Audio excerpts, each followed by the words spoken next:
Hello friends, मैं हूं ज्योति सिंह और आप देख रहे हैं सक्सेस पथ। आज की इस वीडियो में जो हमारी ऑनलाइन ट्यूशन की सीरीज चल रही है soil mechanics and foundation engineering subject के, तो इसमें हम नेक्स्ट चैप्टर को कवर करने वाले हैं। आज का हमारा चैप्टर है कंसोलिडेशन यानी कि संघनन। संघनन से रिलेटेड जितने भी इंपॉर्टेंट क्वेश्चन आपके होंगे जो आपके कॉम्पिटेटिव एग्जाम के पर्पज से इंपॉर्टेंट है, उन सभी क्वेश्चन को यहाँ पर इस वीडियो में कवर कराए जाएंगे। तो इस वीडियो पर इन तक बने रहिए और इस वीडियो को अपने फ्रेंड के साथ ज़्यादा से यदि आप चैनल पर नए हैं तो चैनल को सब्सक्राइब कर लें, बेल आइकन को प्रेस कर लें, जिससे कि हमारे नए वीडियो की नोटिफिकेशन आपको मिलती रहे। तो चलिए हम स्टार्ट करते हैं। यदि आप पीछे की वीडियो नहीं देखे हैं तो सॉइल मैकेनिक्स के ऑनलाइन ट्यूशन की प्लेलिस्ट से जाके आप पीछे की वीडियोस देख सकते हैं। साथ ही साथ आपकी बिल्डिंग मटेरियल और कंक्रीट टेक्नोलॉजी की ऑनलाइन ट्यूशन की सीरीज कंप्लीट हो चुकी है, तो उसकी वीडियोज आपको उनके प्लेलिस्ट से जाके चेक कर सकते हैं। तो आज का हमारा क्वेश्चन है जो कंसोलिडेशन है, इसके जस्ट पीछे हमने जो चैप्टर कंप्लीट किया है वो था आपका कंपैक्शन यानी कि संघनन। संघनन क्या होता है कि जब भी आपके जो सॉइल होते हैं, सॉइल के पार्टिकल्स होते हैं, उसके बीच में जो वाइड्स होते हैं, खाली जगह होते हैं, उसमें हवा भरी होती है। और जब हम कंपैक्शन करते हैं तो उनसे जो खाली जगह में जो रिक्तियों में हवा भरी होती है वो बाहर निकल जाती है और सॉइल आपका कंपैक्ट हो जाता है, उसका आयतन कम हो जाता है। तो ये जो प्रोसेस होता है हमारा कंपैक्शन कहलाता है, संघनन कहलाता है। और इस संघनन जो होती है एक आपकी कृत्रिम क्रिया होती है, लेकिन जो कंसोलिडेशन है इसमें भी कुछ इसी प्रकार से कुछ क्रियाएं होती हैं। जैसे सॉइल के जो पार्टिकल्स के बीच में जो गैप होता है, खाली जगह होते हैं, उसमें जल भरा होता है कंसोलिडेशन में, संघनन में, जो अभी हम पढ़ रहे हैं। तो जब इनसे जो सॉइल की खाली जगह में से जल जब बाहर निकल जाता है और सॉइल का जो कंपैक्ट हो जाता है, इनके आयतन कम हो जाते हैं, तो इस जो प्रोसेस जब सॉइल के रिक्तियों से जल बाहर निकलता है तो इसको हम कंसोलिडेशन बोलते हैं। और जब सॉइल के रिक्तियों से खाली जगह से वायु बाहर निकलता है तो उसको हम कंपैक्शन बोलते हैं। तो ये दोनों डिफरेंस आप याद रखिएगा कि कंपैक्शन और कंसोलिडेशन में क्या डिफरेंस है। और ये जो कंसोलिडेशन है ये आपकी एक प्राकृतिक क्रिया होती है, कृत्रिम क्रिया नहीं होती है। चलिए हम स्टार्ट करते हैं। आज का हमारा क्वेश्चन है, लगाए गए कुल प्रतिबल से प्रेरित अतिरिक्त द्रव स्थैतिक दाब के क्रमिक अपव्यय के कारण रंध्र जल के निकलने से मृदा के आयतन में कमी को परिभाषित किया जाता है संघनन के द्वारा। इसी को हम कंसोलिडेशन बोलते हैं। जब मृदा के बीच में जो खाली जगह होते हैं, रिक्तियां होती है, उसमें जब जल भरा होता है और जल को बाहर निकाला जाता है तो ये जो प्रोसेस होता है ये हमारा संघनन कहलाता है। नेक्स्ट हमारा है, जब एक संतृप्त मृदा प्रतिदर्श का संघनन होता है तो उसकी संतृप्त की मात्रा रहती है स्थिर, कांस्टेंट रहती है, जो उनकी सेचुरेशन की मात्रा, डिग्री ऑफ सेचुरेशन होती है। नेक्स्ट हमारा है, यदि वर्तमान प्रभावी प्रतिबल पूर्व संघनन प्रतिबल से कम है तो यह निक्षेप यानी कि जमाव कहलाता है। अति संघनित ये कहलाता है, ओवर कंसोलिडेटेड कहलाता है। नेक्स्ट हमारा है, यदि वर्तमान प्रभावी प्रतिबल पूर्व संघनन प्रतिबल के बराबर अथवा अधिक हो तो यह निक्षेप यानी कि जमाव कहलाता है, सामान्य रूप से संघनित। नेक्स्ट क्वेश्चन है, टरजागी के एक विमीय संघनन सिद्धांत के अनुसार रिक्त अनुपात तथा प्रभावी प्रतिबल के बीच संबंध होता है, रेखीय होता है, लीनियर होता है इनका रिलेशन। और ये जो टरजागी है सॉइल मैकेनिक्स के जनक इनको कहा जाता है, डॉक्टर कार्ल वॉन टरजागी को। नेक्स्ट हमारा क्वेश्चन है, यदि संघनन प्रक्रिया के दौरान जल एक दिशा में प्रवाहित हो रहा है तो यह संघनन कहलाता है एक विमीय संघनन। जब आपका जल एक दिशा में प्रवाहित होता है तो इसको हम एक विमीय संघनन यानी कि वन डायमेंशनल कंसोलिडेशन इसको हम बोलते हैं। नेक्स्ट हमारा क्वेश्चन है, यदि संघनन प्रक्रिया के दौरान जल तीन दिशाओं में प्रवाहित हो रहा है तो यह संघनन कहलाता है त्रिविमीय संघनन। इसी के नाम पर आपका ये संघनन का नाम पड़ा हुआ, थ्री डायमेंशनल कंसोलिडेशन इसको हम बोलते हैं, जब जल आपका तीन दिशाओं में प्रवाहित होता है। यदि आपको वीडियो पसंद आ रही है तो वीडियो को लाइक जरूर करें और कमेंट बॉक्स में कमेंट करके बताएं कि ये वीडियो आपके लिए कितनी हेल्पफुल है। नेक्स्ट क्वेश्चन हम देखते हैं, जब मृदा परत पर भार आरोपित किया जाता है तो न्यूनतम बैठाव होता है उच्च संघनित मृतिका की परत पर। जो उच्च संघनित मृतिका की परत होती है उस पर ये न्यूनतम बैठाव होता है। नेक्स्ट हमारा है, संघनन गुणांक का प्रयोग बैठाव की समय दर की गणना के लिए किया जाता है। जो संघनन गुणांक होता है उसका प्रयोग हम बैठाव की जो समय दर होती है इसकी गणना के लिए प्रयोग करते हैं।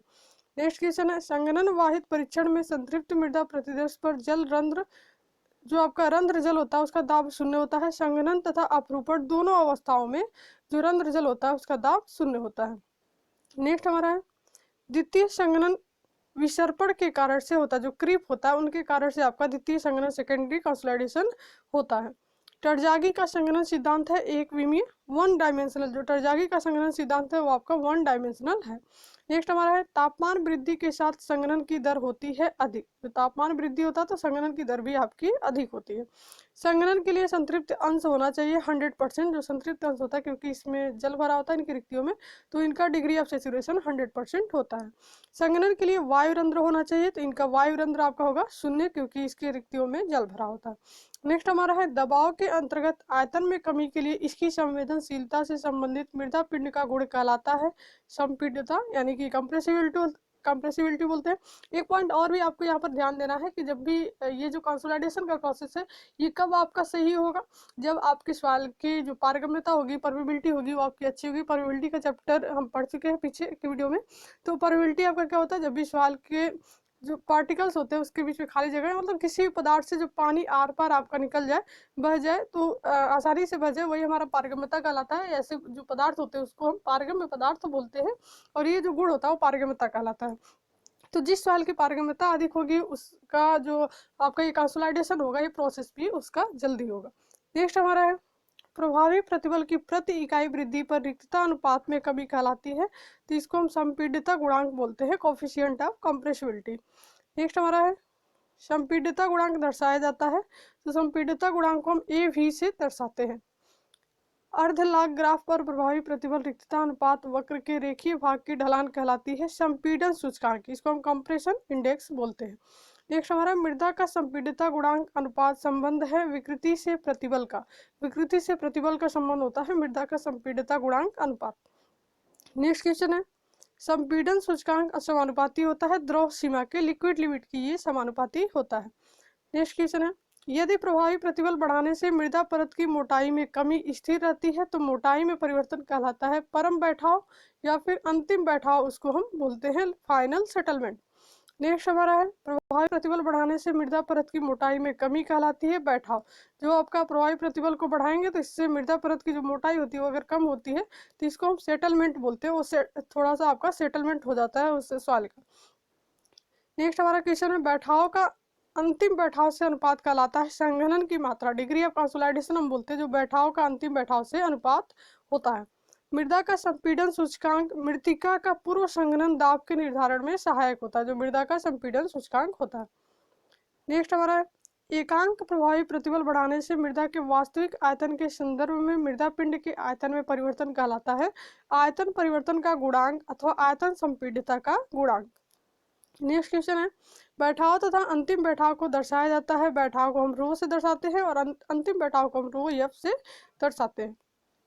नेक्स्ट हमारा है समय गुणांक की इकाई है, समय गुणांक की जो इकाई होती है वो डायमेंशन लेस होती है, बीमा रहित होती है, इनकी कोई इकाई नहीं होती है टाइम फैक्टर की। नेक्स्ट हमारा है संघनन गुणांक समानुपाती होता है पारगम्यता के। अभी हमने बताया कि जिस सॉइल की पारगम्यता अच्छी होगी, पारगम्यता अच्छी होने का मतलब क्या है कि उनसे पानी का जो प्रवाह होगा आसानी से हो जाएगा, कम समय में हो जाएगा, तो उसकी जो संघनन गुणांक होगा ये आपका समानुपाती होता है पारगम्यता के, तो उसकी जो संघनन प्रोसेस होगी वो भी जल्दी होगी उस सॉइल की। तो पारगम्यता से ही डायरेक्ट प्रोपोर्शनल होता है परमेबिलिटी। नेक्स्ट हमारा है संघनन गुणांक व्युत्क्रमानुपाती होता है आयतन परिवर्तन गुणांक के, coefficient of volume change. Next हमारा संघनन गुणांक समानुपाती होता है तापमान के, तापमान आपका बढ़ता है तो संघनन गुणांक पर भी इसका इफेक्ट पड़ता है। संघनन गुणांक व्युत्क्रमानुपाती होता है संपीड्यता गुणांक के। नेक्स्ट क्वेश्चन है एक गुणांक जो संघनन गुणांक तथा संघनन समय के बीच संबंध दर्शाता है उसको हम समय गुणांक यानी कि टाइम फैक्टर बोलते हैं, और ये आपका यूनिट लेस होता है, डायमेंशन लेस होता है। नेक्स्ट हमारा है समय गुणांक प्रदर्शित किया जाता है TV के द्वारा, जो टाइम आपका फैक्टर होता है उसको हम TV के द्वारा प्रदर्शित करते हैं। संघनन के दौरान जल द्वारा चली गई अधिकतम दूरी कहलाती है जल निकासी पथ, उसको हम ड्रेनेज पथ बोलते हैं। नेक्स्ट क्वेश्चन है यदि संघनन के दौरान जल का प्रवाह केवल एक दिशा में होता है तो यह कहलाता है एकल जल निकासी। जब जल का प्रवाह एक दिशा में होता है तो उसको हम एकल जल निकासी बोलते हैं। यदि संघनन के दौरान जल का प्रवाह दो दिशाओं में होता है तो उसको हम दोहरी जल निकासी बोलेंगे।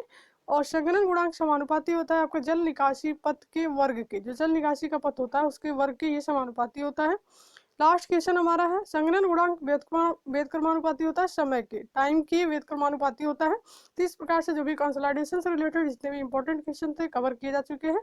तो ऐसे वीडियोस के लिए आप चैनल पर बने रहिए और इस वीडियो को अपने फ्रेंड के साथ ज़्यादा से ज़्यादा शेयर कीजिए। नेक्स्ट वीडियो में हम नेक्स्ट चैप्टर को कवर करने वाले हैं।